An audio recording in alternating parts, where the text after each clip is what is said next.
There's something that I find interesting. Why do you want to start a marriage with debt rather than beginning with peace?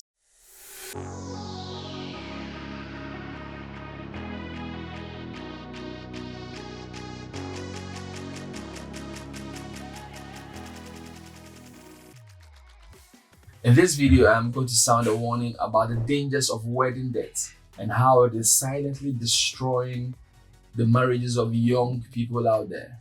A lot of young people out there are entering marriages with huge sums of debt to the extent that they are unable to enjoy the beauty of the union. Welcome back once again. This is Pastor Albert, and I am delighted as always to have you join me for another video. Don't forget to like, subscribe, and share, and turn on the post notification to be notified for subsequent videos. The pressure to impress is costing you your peace. Most young people are entering into marriages with huge sums of debt with the idea of impressing the crowd. But bear in mind that the peace of the marriage is more important. It is paramount to the success of the union than the event. I've always contended that weddings are a ceremony and it's not a process of marriage. And you begin the ceremony by investing so much to the extent that even your first night will begin with a quarrel. And this is the reality of many young people. Nobody will care about how big it was. And for all you know, they'll even say that your food wasn't nice. So why don't we think about doing things within our means and making sure we enter the union with minimal debt? You need to understand that you are not marrying the guest. You're only marrying your partner. So you don't have to break the bank to impress the guest. People take loans, borrow things, drain their savings, all just to impress the wedding guest. And that is a danger. And that will make your marriage a terrible one because you would enter with so much pressure on your shoulders that you wouldn't even concentrate on the beauty of one another. You need to know that you don't need a perfect wedding to enjoy a perfect marriage.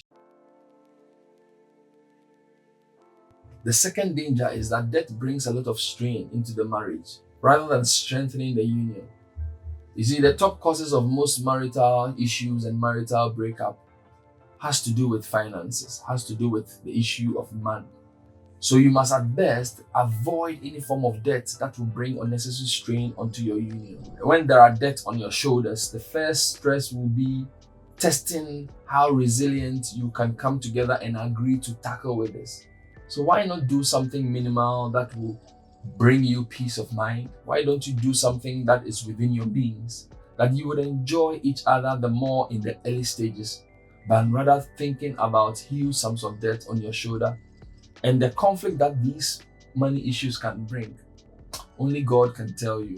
Most people will not share their inner secrets about some of these conflicts they have due to finances, but it is a reality. You imagine enjoying your honeymoon while thinking about debt. The book of Proverbs 22 verse 7 says that the borrower is servant to the lender. So be on the other side of the chain.